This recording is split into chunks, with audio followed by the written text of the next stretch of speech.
In light of recent events in fashion and sports, namely being the release of the Challenges movie and the conversation it caused online, together with a new micro-trend, tennis court, and of course the Walk World Paris, an opening ceremony celebrating 100 years of fashion and sport, featuring and pairing selected sports and French fashion from every decade since 1924. It got me thinking, what was the relationship between sports and fashion in the last 100 years?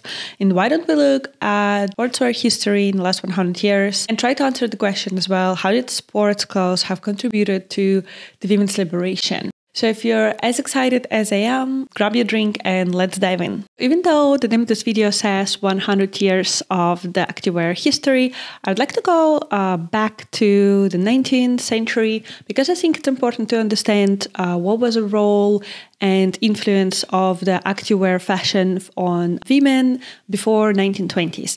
And yes, I will be mostly talking about women's fashion and activewear fashion for the reason that I believe it played a bigger role in creating women's independence and liberation than it did for men. In the 19th century, women started wearing the sports clothes for the first time in a social setting due to courting. As some types of courting included playing sports, and the earliest of these were croquet and skating, with tennis, golf, swimming, and bicycling coming later on.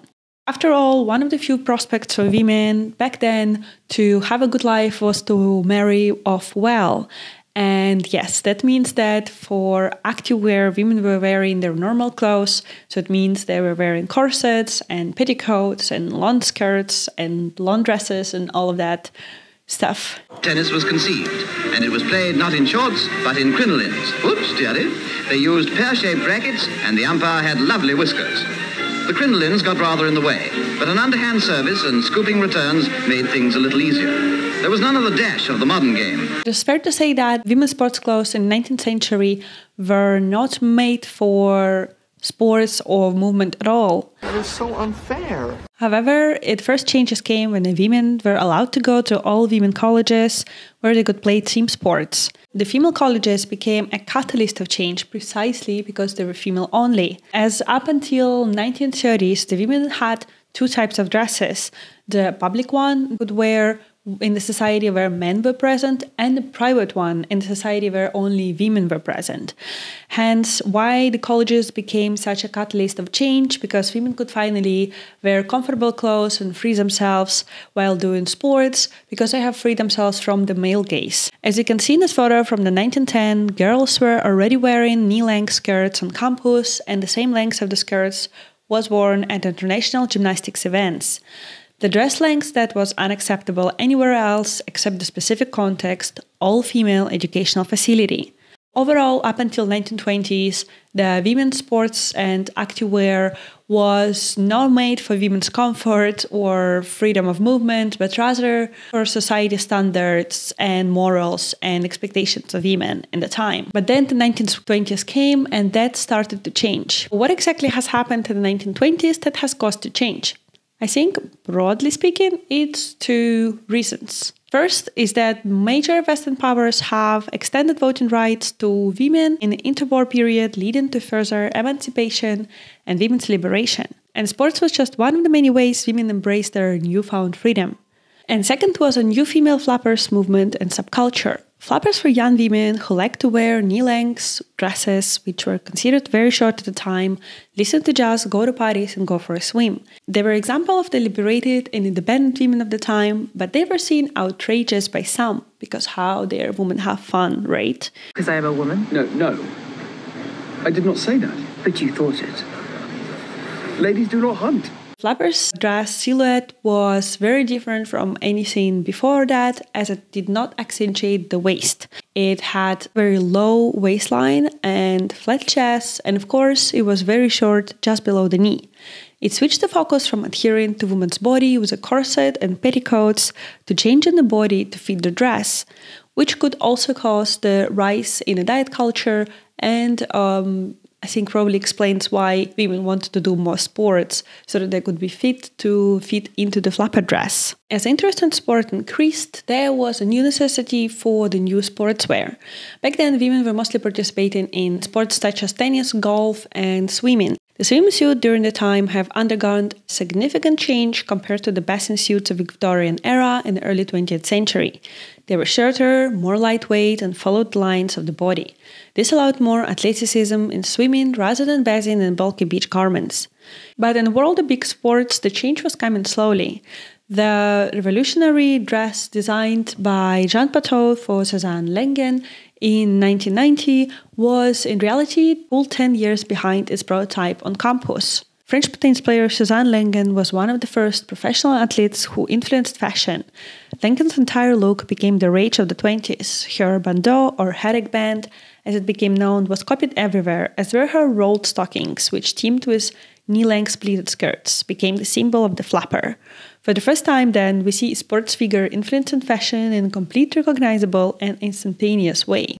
The influence on fashion by the professional athletes and celebrities has also continued to the 1930s. The 1930s saw the rise of the Hollywood, therefore the movies and the stars in the movies would influence what people wear on an everyday basis more than ever before. Due to the rise of Hollywood, the silhouette of swimwear suits became more sexual compared to the low-waisted styles of the 1920s. The shape of the 1930s put more emphasis on the bust. The invention of elastics in 1931 was a big change for the swimsuits, with the elastic thread being added to the wool yarns. The old swimsuit of the 1920s would become saggy and itchy when in water, while the new swimsuit from 1930s would look great dry and wet and allowed for more open silhouettes as well as the freedom of movement. It was for the first time ever that women could show their feminine silhouette and show more skin and legs than ever before in history. The most popular silhouettes were the open-piece romper style with an open back, the one-piece miniskirt style with the thin straps, and a tight skirt, one-piece swim dress which usually came with a belt and looked like a dress, and a late 30s two-piece bikini-style suit with a full coverage bra top, was paired with high-waisted bottoms. These styles of swimming suits, though, gained more popularity in the 40s and the 50s. The popularity of sports has continued during the 1930s as the slim figure was still a desired standard. That has caused the necessity of having a new kind of costume for doing that sports. That brings us to the costume that women were wearing throughout years and decades, a gym suit. Gym suits took their origins in the 1890s when the women started playing basketball in all-female colleges. But it got its prominence in the 1930s when the new ideal of athleticism and American beauty tied to the college girl got its dominance and influence of the fashions of the day, if not immediately, then subtly and over time. A gym suit was a romper-like outfit designed especially for athletics. In its early days, the lower half was bloomer shorts or flared leg shorts, with elastic leg shorts underneath. The top was an attached button back or button front shirt, self-belt around the waist. The loose bloomer bottom was worn from the 1920s to the mid-1930s. The pleated skirt or shorts in the 1930s replaced the bloomer style, taking inspiration from women's tennis dresses. Most continued to have a pair of inside elastic shorts or a band to keep them modest. But that is not it. Women were still not considered modest. Hilda, are you decent? Me? Wearing shorts under the skirts. So therefore in this photo, from 2 decades after the gym suits got its prominence in the 1950s, girls have put their skirts and shorts underneath to create bloomer-like shorts for the modesty purposes. Gym suits were widely used for the school sports classes throughout the 1940s and 50s as well, but by the 1960s they have completely disappeared and were replaced by the other sportswear attire, which we'll be talking about in the next videos. Hey everyone, my name is Daria, and on this channel I'm talking about fashion and fashion in the movies and fashion history, as well as the current trends. So if you like and enjoy this video so far, please don't forget to like and subscribe. It would mean a lot to me and it would also support my channel on its growth journey. The 1940s was a time of war, but it also was a time that brought a lot of new societal changes and new roles for women. And of course, there was a lot of new inventions as a very common during the wartime. One of them was bikini set. In 1946, the French designer Louis Rard introduced a two-piece swimwear called the bikini. He named it after Bikini Atoll, an island chain in the South Pacific where the first atom bomb test was conducted. The bikini was described by fashion writer Diana Freeland as an atom bomb of fashion. However, the style of the bikini was considered way too revealing and was banned from beaches up until 1960s. As Das Mädchen Journal writes, it's unthinkable that a decent girl with tact would ever wear such a thing. In the 1940s, women wore two-piece swimsuits that resembled one-piece bathing suits cut in half. The top was all full coverage bra top with either seam straps or a halter neck.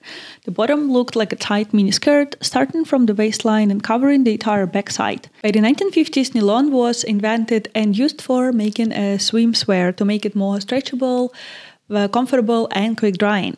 However, that does not mean that the swimsuits were made for women's comfort.